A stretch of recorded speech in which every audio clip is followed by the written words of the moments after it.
Bem-vindo ao Divã, uma catarse menos um trauma na sua vida. Eu sinto que eu tô vencendo mais a ansiedade, eu tô sentindo menos mais, não faz sentido isso. Eu tô sentindo menos a ansiedade em mim, sabe aquela irrupção que adentra a gente de forma impetuosa e dá taquicardia? Ai meu Deus, eu odeio quando eu começo a falhar.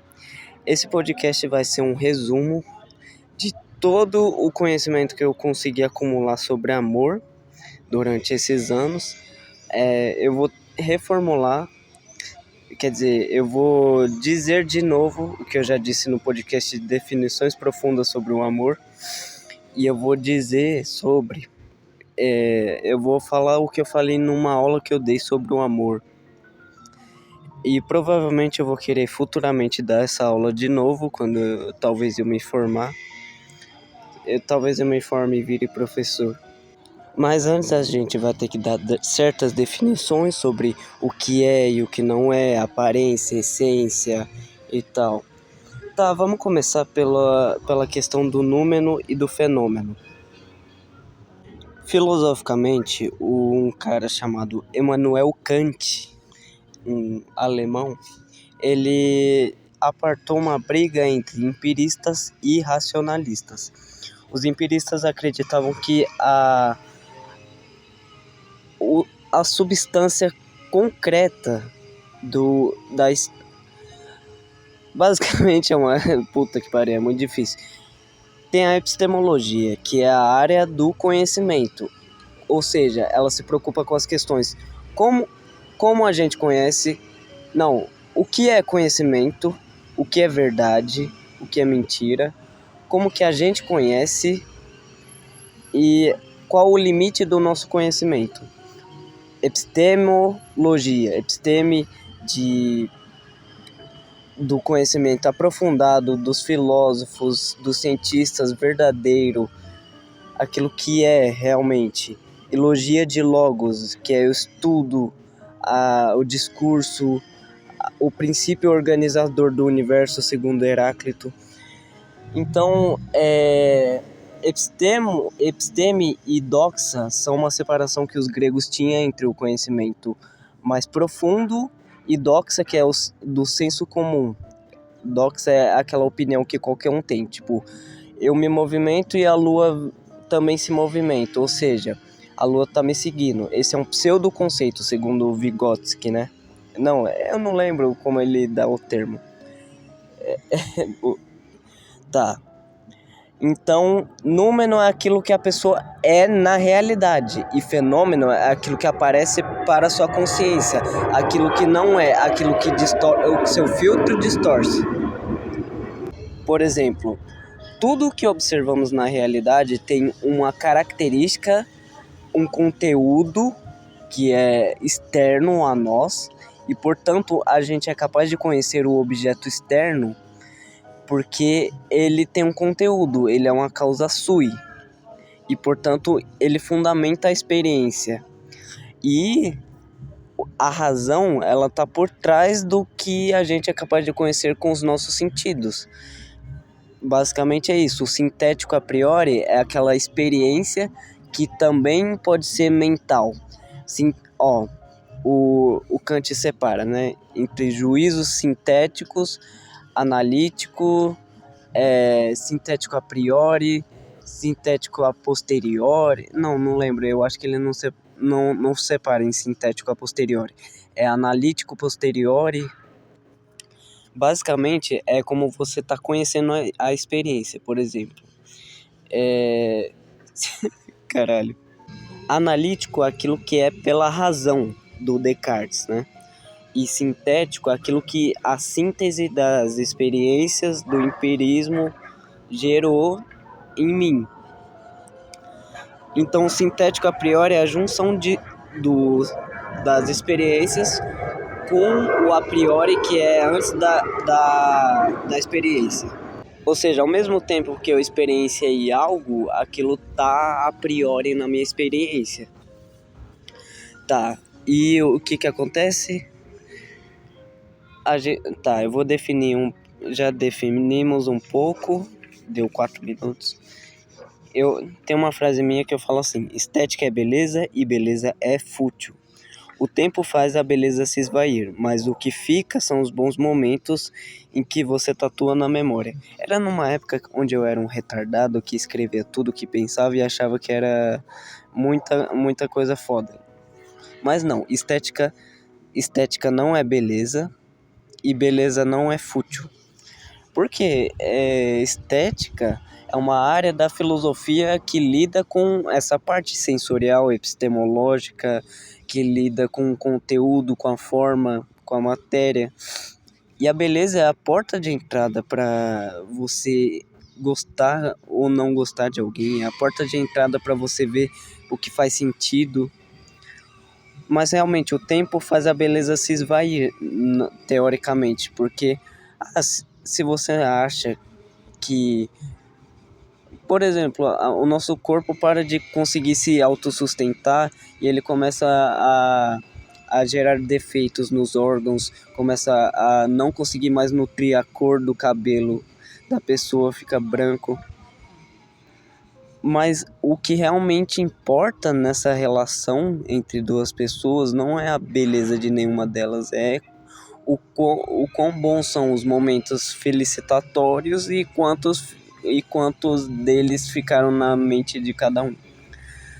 Mas, como contraponto, a estética é uma porta de entrada, é assim, foi o que eu falei. E ela nos acalma e nos agrada, assim como o conhecimento é uma porta de entrada.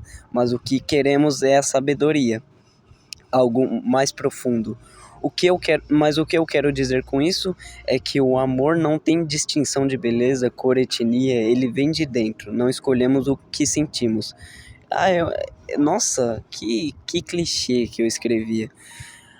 Sabe, realmente as pessoas normais não escolhem o que elas sentem, mas com muita meditação, com muito autoconhecimento, a gente começa a passar a ter a se sobrepor sobre os nossas emoções e sentimentos.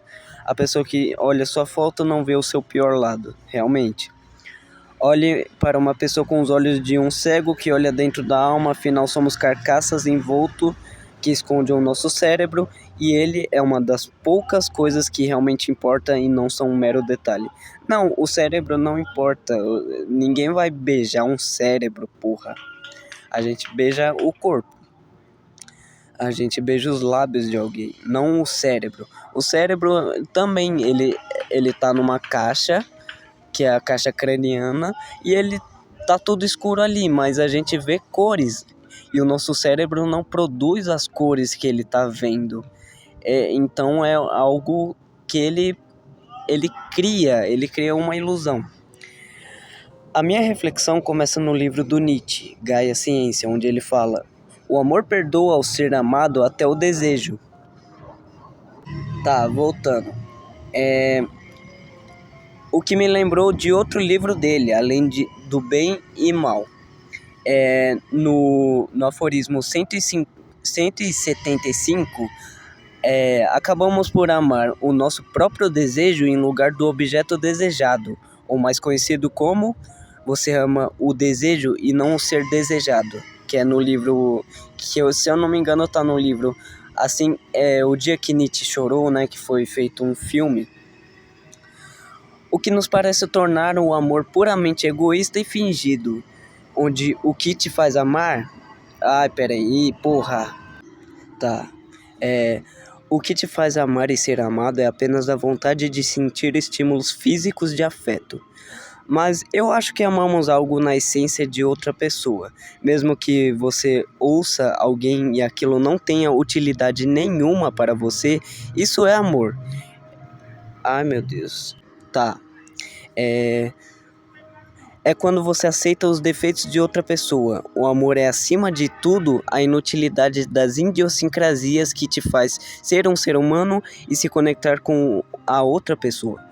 Tá, o que eu quero dizer com esse clichê que todo mundo sabe? Você precisa amar os defeitos da outra pessoa. Realmente, todo mundo tem defeito. É inescapável você dizer, eu não tenho defeito. Isso é uma mentira. Já começa por aí que é um defeito, que você é um mentiroso. Mas quando você é capaz de, por exemplo, não ignorar os defeitos quando o momento da paixão. O que é paixão e o que é amor?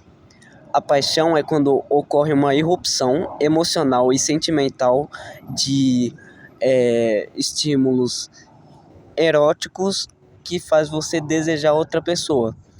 Então você não necessariamente vê o conteúdo interno daquela pessoa, você só quer aquela pessoa, porque sim. Por isso que não existe amor à primeira vista, é paixão, e o nome disso é paixão. O amor está acima de tudo a inutilidade das idiosincrasias, ou seja, todo mundo tem peculiaridades, tanto de agir, tanto de falar, tanto de atitudes específicas, sabe? Trejeitos, como a pessoa reage a outras pessoas, como a outra pessoa, sei lá, ela pega um copo de uma forma diferente. Pode ser que seja específico, sabe? E é isso que te faz ser um ser humano. É isso que te faz se conectar com outras pessoas, quando ela mostra a fragilidade, a vulnerabilidade que ela possui e você se conecta com aquilo, porque é real, é honesto. E você pensa, eu também sinto isso, eu também tenho isso. Aí eu falo, é preciso refletir sobre o amor para não usar e ser usado por alguém. Entender se o amor é real ou não, se é metafísico, espiritual, imaterial e subjetivo e se expressa no mundo físico através dos afetos. Ou seja, metafísico, meta além, físico além do físico, ou seja, coisa que não é constituído por uma substância, é algo além da matéria. Ou se é puramente físico, carnal e lapidado pela evolução darwiniana para que os animais se propaguem os seus genes. Se pergunte se você amaria alguém mesmo se essa pessoa não te desse nada em troca. Tá. Outra coisa. Existem formas e existem coisas que são universais. Tá, peraí. Existem coisas universais e particulares. Particulares é aquilo que ocorre em um determinado momento, em algo específico. Por exemplo, algo raro, algo que pouca coisa acontece daquela forma. E universais é aquilo que ocorre o tempo todo, aquilo que não é raro, aquilo que a gente sempre pode ver. Por exemplo, algo universal é a racionalidade humana. Algo universal é o amor. O amor ele pode se expressar de várias formas, porque ele é polimórfico, ou seja, ele é multifacetado. Poli é aquilo que é múltiplo, aquilo que é vários. Mórfico tem a ver com a forma, por exemplo, se algo se altera, aquilo é uma transformação.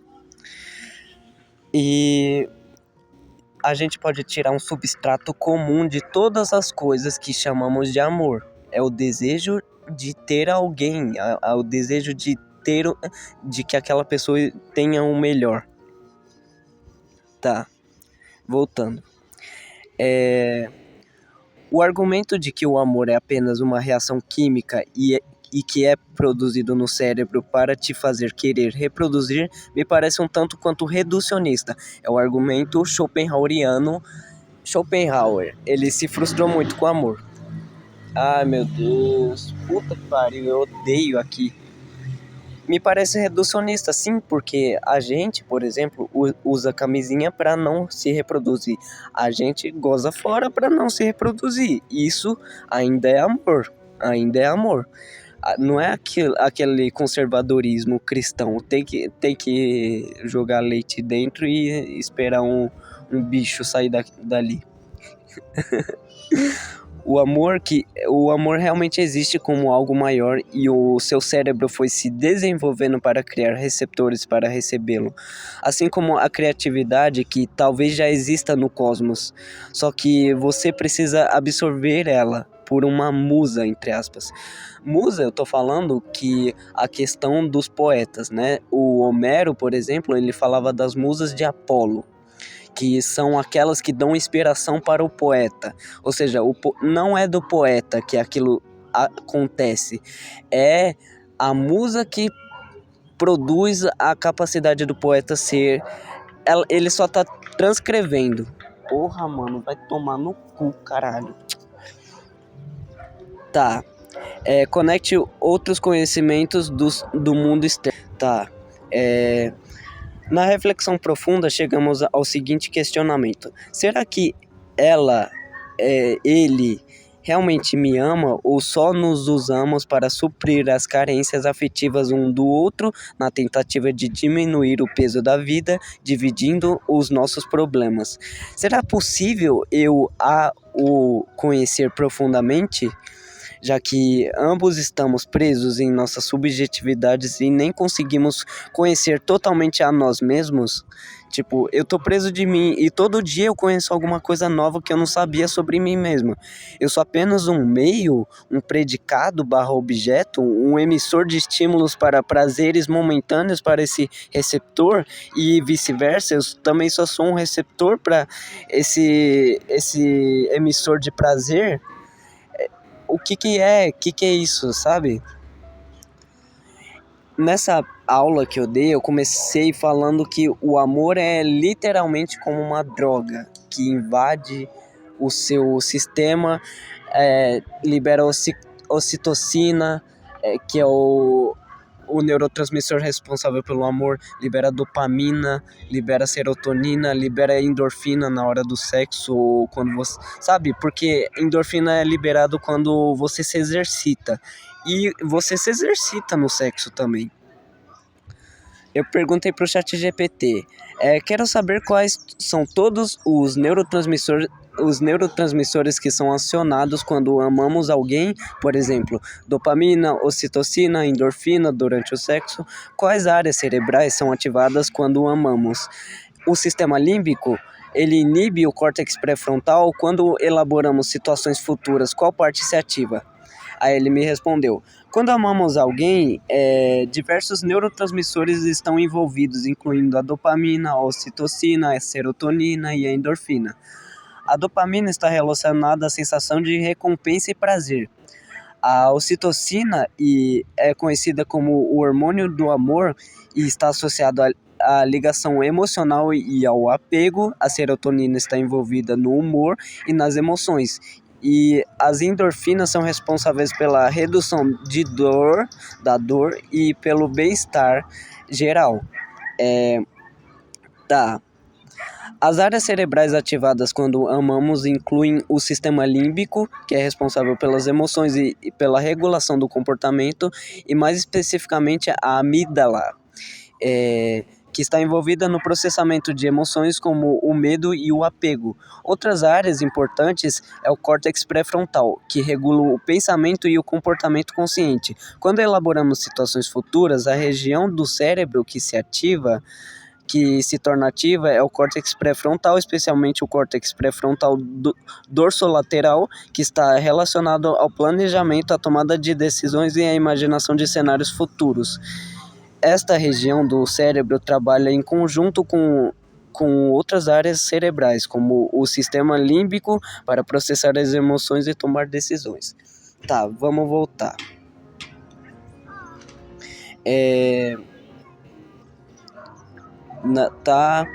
Se não houvesse receptores de certas drogas, entre aspas, não as sentiríamos. O mesmo funciona com o amor, pois ele é análogo à droga, podendo sentir até abstinência, como a adrenalina. Pessoas que gostam muito de sentir adrenalina, que são viciadas em coisas arriscadas, pular de paraquedas, bungee jump, coisas que poderiam matar ela, e quando ela sente falta de adrenalina, parece que a vida não tem mais sentido. A mesma coisa, uma pessoa, ela tá com você no momento e ela fala tipo assim, não, e ela gera coisas boas em você, e você associa, você está condicionando o seu cérebro a associar aquela pessoa aos estímulos que são liberados dentro do seu cérebro. E então, quando você tem falta daquela pessoa, você sente abstinência. Parece então que somos só um instrumento da vontade da natureza de se expandir e da nossa espécie de propagar os genes. Podemos não ter certos órgãos Ai, meu Deus do céu. Podemos não ter certos órgãos sensoriais, o que limita a nossa capacidade de Homo sapiens sapiens, ou seja, homem que sabe, de aperceber e aprender o nosso entorno. Ou seja, existem coisas que, como o número, que está além do nosso campo perceptual, que, por exemplo, acima de 700 nanômetros é o infravermelho, né? A gente não consegue enxergar o infravermelho ou o ultravioleta que está abaixo de 250 nanômetros. Ou seja, a gente foi evoluído, a gente evoluiu como espécie e começou a ter certos estímulos que a gente é capaz de apreender e certos que a gente não é, que está acima do que a gente é capaz de ver. Mas se a adaptação darwiniana não nos adaptou para tê-los, significa que são desnecessários por agora. Mas o universo é tipo uma música. Os seus neurônios são as cordas barra teclas, o seu cérebro é o instrumento que possibilita a expressão da consciência primordial que perpassa o cosmos. O que eu estou querendo dizer é o Logos, aquela inteligência organizadora por trás das coisas. Caralho, mano. No universo, algo de inorgânico tornou-se orgânico, ou então tudo desde o início sempre foi orgânico. Ou seja, em que momento o seu corpo passou aos... Não, em que momento a vida começou, sabe? Porque tudo no universo que a gente vê ao nosso redor é matéria inorgânica, é matéria morta. Mas a gente tem algo vivo, só que as nossas células também é meio morta. A maior parte dos processos químicos que ocorrem dentro dela não é vivo. Nós surgimos da morte das estrelas. De algum modo, somos parecidos com as nossas células, porque a gente é um amontoado, né? Fora da gente, somos um amontoado de matéria que segue leis e princípios, criando moralidades e religiões para suprir o vazio existencial. O Carl Sagan, um astrônomo, ele verificou que a gente é poeira de estrela a partir do momento que ele pegou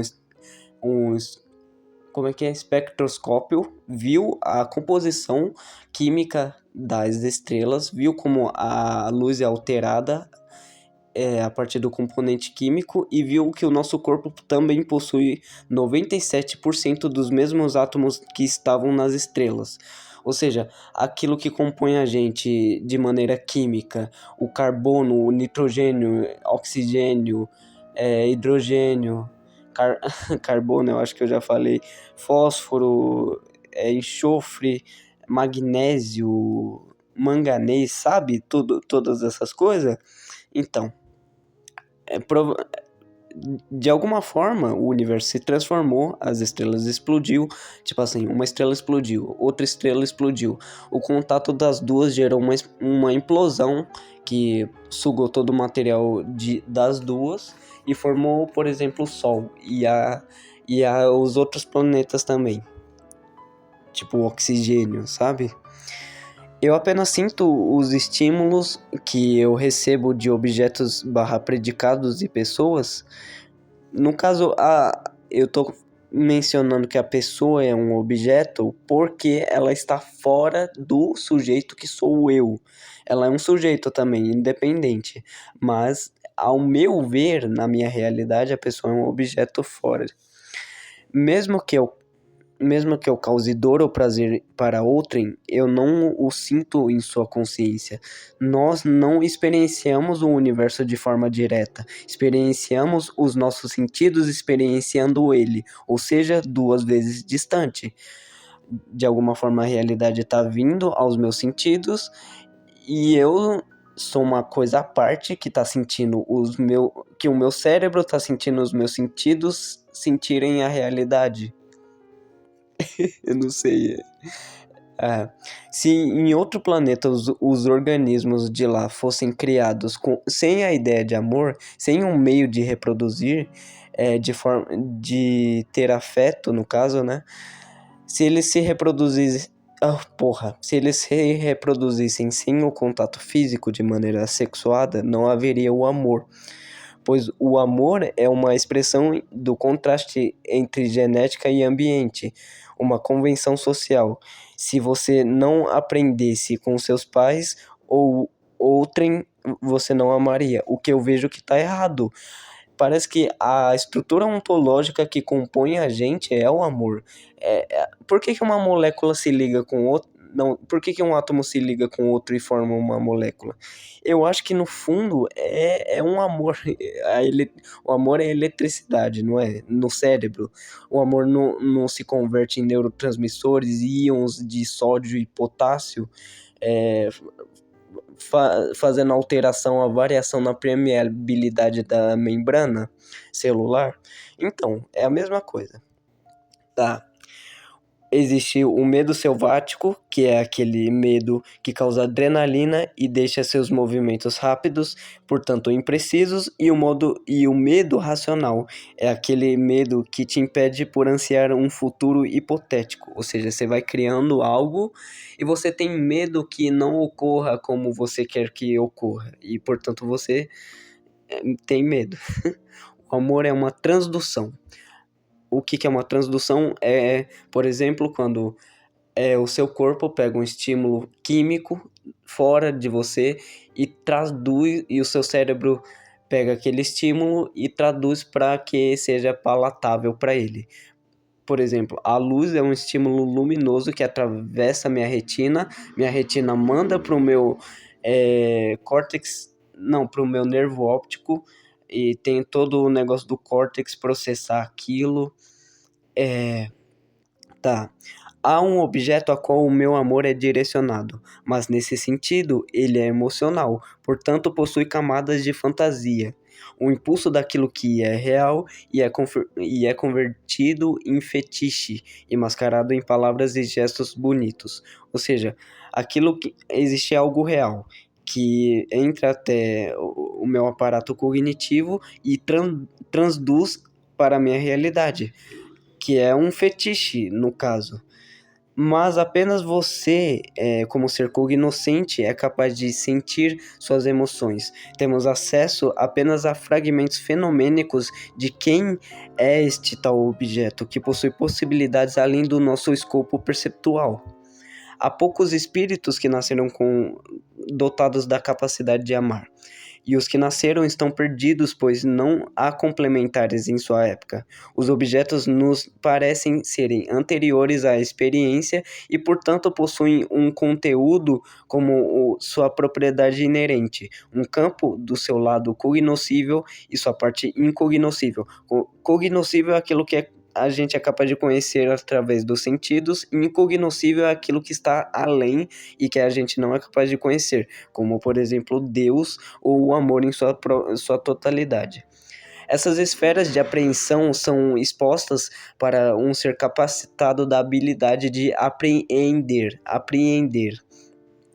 Mesmo que você mesmo que você deposite uma esperança ou expectativa em alguém, é você colocando isso nela. A pessoa pode não cumprir e tá tudo certo. A pessoa não precisa concretizar uma profecia ilusória que você inventou. Se um amor é real, ele é igual à substância, isto é, ele possui características imutáveis, essenciais, que permanece até quando há uma ação da entropia, ou seja, a desordem, né? Ele é inexorável, não muda, mesmo quando a pessoa amada muda. Por exemplo, ela pode mudar de personalidade, ela pode sofrer um acidente e você vai continuar amando aquela pessoa. Não é porque aquela pessoa tá gripada que você ama menos, entendeu? Se você algum dia amou uma fagulha da totalidade que aquela pessoa foi um dia, então você amará ela todos os dias, mesmo que ela não cumpra mais com a parte espaço-temporal que se afigura naquele instante suprimido. Ou seja, mesmo que ela se torne menos, sei lá, não existe isso. Mas mesmo que ela se torne outra coisa, a configuração dela, a figuração, a imagem que ela tem, seja suprimido pelo instante, pela sua psique, suprimido é tentar reduzir, sabe? Você reduz aquela pessoa na totalidade. Quando você tá vendo um cubo mágico, você pode olhar por diversos ângulos dele, mas nunca todos ao mesmo tempo e nem verificar estados interiores do cubo. Tá, o amor deve ser maior que a soma de suas partes. Ou seja, você é um ente, a outra pessoa é um ente, e a relação das duas pessoas gera um terceiro ente. O ser constituinte por trás do ser humano é uma dimensão infinita, inabarcável pela razão. A essência dos seres em totalidade ignora a parcimônia e a navalha de Ockham. Parcimônia é um conceito da epistemologia que é tipo aquilo que é mais simples é mais verdadeiro, sabe? É o conceito da navalha de Ockham. Em vez de ser algo extremamente mais complexo, tipo, eu viajei de um buraco negro e fui para diversas galáxias e explorei todos os cantos do universo. Não, eu só tô na Terra, eu nasci, eu vivi aqui, eu tenho uma cultura. Não aconteceu nada disso, é só essa possibilidade é mais provável do que a de transcendência, sabe? Parcimônia, o significado dela é aquilo que é econômico. É, o significado literal da palavra é menos é melhor. Trata-se de um princípio geral que tem aplicação amplas na ciência, filosofia e em todos os campos relacionados a ela. É um conceito epistemológico que rege a relação de valor entre hipóteses ou curso da ação. Vamos ver. O que é navalha de Ockham? Navalha de Ockham. Para simplificar, é um princípio lógico onde a melhor solução é aquela que apresenta a menor quantidade de premissas possíveis. Uma navalha filosófica é uma ferramenta usada para eliminar opções improváveis em determinada situação. Ela afirma que a explicação mais simples é preferível do que a mais complexa. Tá, continuando. A realidade tem a nossa participação ou parte da nossa ação ou uma parte da nossa percepção, mas não tem a nossa alteração. Isso é uma pseudo-onipotência autoimposta no campo mental. A consciência e força coletiva canalizada sobre o amor está sob o aspecto de algo que transcende. Meio que é assim, ó. Há fatores contingentes, ou seja, acidentais. O Aristóteles ele divide entre coisas necessárias e acidentais ou contingentes, que é coisas contingentes é aquilo que não é necessário para a substância de algo, aquilo que é necessário independe de outras coisas, tipo, Deus é necessário, as coisas. Por exemplo, aquilo que é acidental é o meu corte de cabelo, a minha cor, em que país eu nasci. Eu poderia ter nascido em outro, eu poderia falar outra língua, mas eles não alteram a substância, a identidade. Na instância social, você pode muito bem alterar meandros sobre as coisas das quais você tem o poder. Por exemplo, o de influenciar uma determinada pessoa. É óbvio que a gente tem poder de ser influenciado, de influenciar outras pessoas com base no que a gente fala. Mas não significa que você tenha o poder na realidade última e definitiva. Se estiver chovendo, a realidade inexorável não vai mudar pela sua vontade. Não existe aquele negócio de o observador altera a realidade quântica porque há o colapso da função de onda. Schrödinger fez o cálculo e o experimento do gato prova que a gente interpreta tanto a gente interpreta onda e partícula. Ai, meu Deus. Isso é a gente tentando adequar a realidade ao que pensamos dela, sabe? Não é ela. Tá, vamos continuar. Deixa eu ver onde eu parei. Ai, meu Deus do céu. Mesmo que você deposite uma esperança ou expectativa em alguém, eu acho que eu já falei sobre isso. É você colocando isso nela, a pessoa não precisa cumprir e tá tudo certo, tá? Tá. Os- A realidade tem. Tá, meu Deus do céu. Deixa eu. A consciência e força coletiva e canalizada sobre o amor está sobre um aspecto de algo que o transcende. Ou seja, todos nós, como pessoas, usamos a nossa razão de maneira instrumental ou emoção de maneira instrumental para chegar ao amor, mas o amor transcende todos esses objetos porque ele é a parte comum que interliga todas as coisas. O pensamento é um aspecto de um instrumento mental de um aparato psicofísico, ou cognoscível, né? O amor é o ubíquo à medida que suas características gerais se mantêm em diferentes entes. Entes é aquilo que existe, aquilo que é, o ser. Não, na real, ente é tipo, eu sou um ente, você é um ente, os animais são entes. Ser é aquilo que Ser é aquilo que compõe a realidade. Ser é tudo. A ontologia é o estudo da realidade.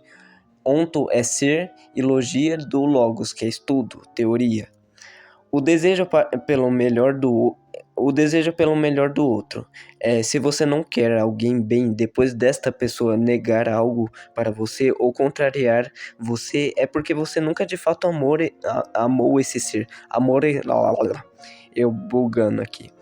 O afeto, entre outras demonstrações físicas, são apenas uma manifestação material de algo que possui múltiplas facetas, que é multidimensional e de certa forma intangível. Não tem como tocar no amor, não tem como tocar no que eu sinto. Ele pode existir. É tipo a luz toca a minha mão, mas eu não toco a luz, eu não consigo pegar ela. A frustração amorosa é real, se deve usar, mas não se deve usar paliativos e subterfúgios. Elas não são uma panaceia. A dissociação com as suas emoções é uma panaceia. Você está diferenciando você, que é a substância primordial, e as suas emoções, que é um desdobramento de você, mas não é quem você é. Você não é as suas cicatrizes, você não é o seu passado. Sempre que se evita um problema, faz dela um sepulcro. O seu inconsciente exuma com sua putrefação, ou seja, quando você empurra algo para debaixo do tapete, aquela coisa ainda vai estar lá, a sujeira ainda vai continuar lá. Nós traímos a nós mesmos. Seu minotauro é liberto do labirinto e faz todos se afastarem. Na instância interpessoal cabe ao microcosmos. Na instância interpessoal cabe ao macrocosmos. Ou seja, intrapessoal é a sua relação com você mesmo. O microcosmos. A relação interpessoal é com as pessoas. Inter é entre e intra é dentro, é meio que dentro. Cabe ao macrocosmos, que é a relação de todos esses universos, né?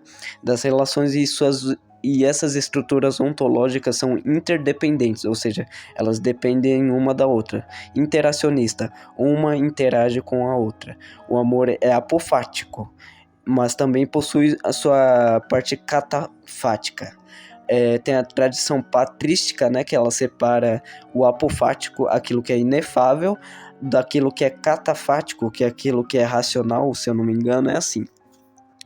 Assim como é necessário ter a razão guiando o que podemos sentir, sintético a priori, relação mútua de empirismo e racionalismo, interação de sujeito e objeto, res cogitans e res extensa, ou seja, substância que pensa e substância pensada, a partir do momento que o viés emocional alterou seu amor, sua capacidade de sentir amor, então uma irrupção obsessiva se apossou de você.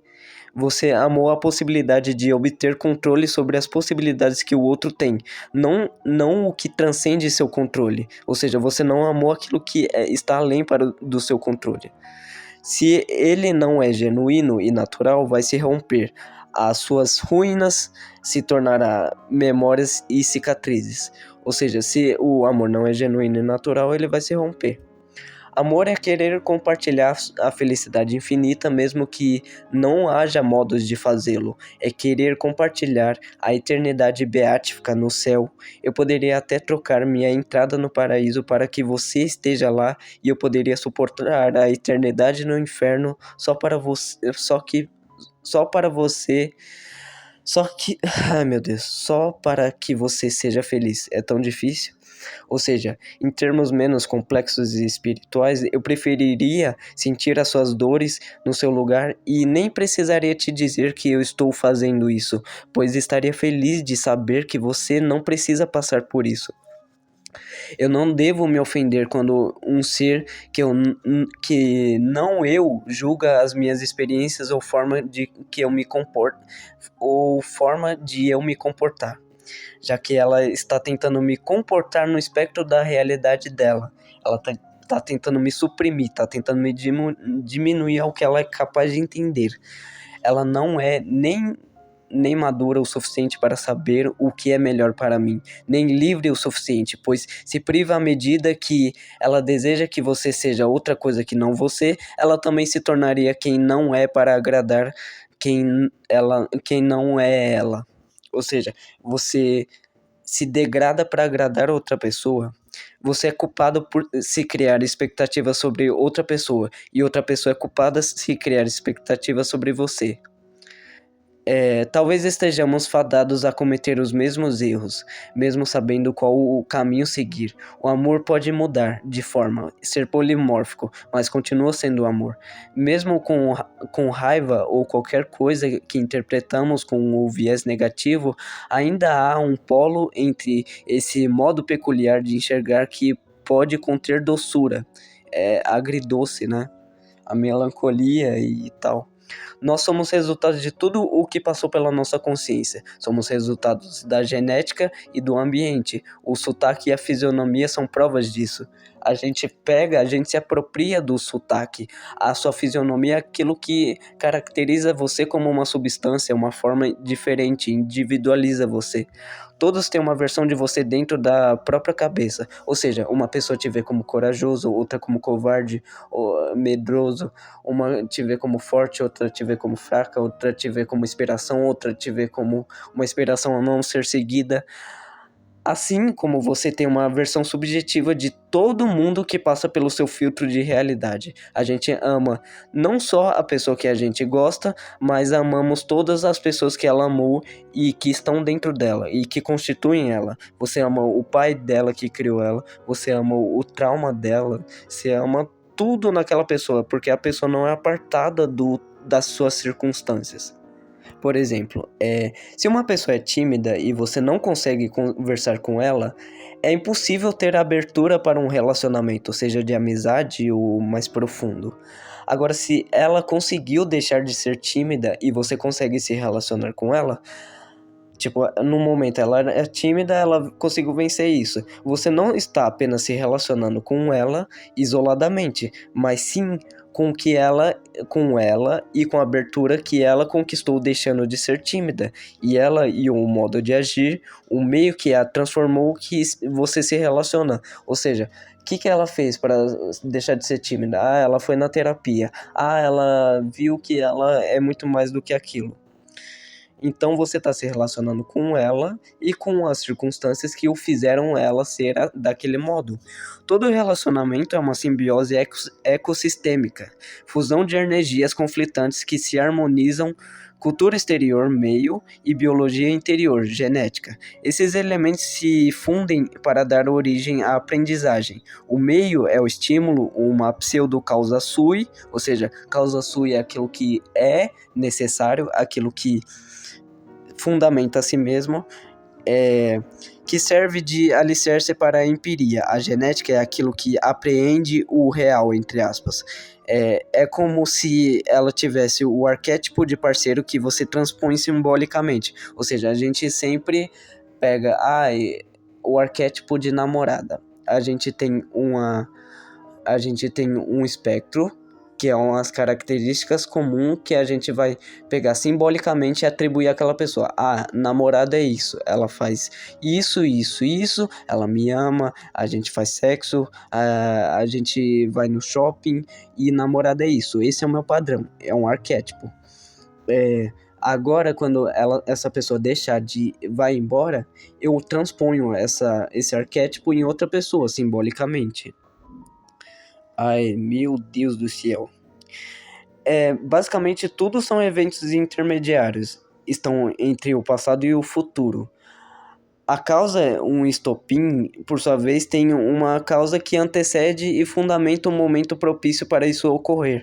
Ou seja, praticamente a gente nem sempre está no presente, mas o presente é passado do futuro e futuro do passado. O presente é futuro do passado à medida que tudo que o agora já está além daquilo que ocorreu no passado. E agora é o passado do que acontecerá futuramente. A gente sabe que tem uma potência. O broto tem uma potência de se tornar árvore. Eu acho que é isso. Eu consegui sintetizar tudo. Basicamente, o amor é algo que está além, ao mesmo tempo como vibrações, ondas cerebrais, gama, teta, e essas coisas que alteram o nosso estado psíquico, faz a gente estar mais ansioso, menos ansioso, com mais raiva, com menos raiva, e os monges, através da meditação, conseguem controlar isso, conseguem controlar o nível de dopamina basal. É isso, existe uma instância quântica, tipo, de vibrações e tal. Eu sei que é um papo meio místico, mas eu acho que faz um pouco de sentido. E essa instância tem que se abaixar. A vibração, por exemplo, algo está vibrando em determinada onda. E o seu cérebro tá em determinada onda também. E para você se harmonizar com aquilo, ou seja, estruturas ontológicas, aquilo que você é e aquilo que está fora de você se harmonizar, você tem que estar na mesma sintonia e vibe que aquilo que está fora. Há um mundo de vibrações e elas causam variações nesse mundo, podendo até provocar ondas cerebrais que alteram o seu mundo psíquico, o mundo das potências e as ideias imutáveis. A gente tem que aprender a conter essa irrupção emocional.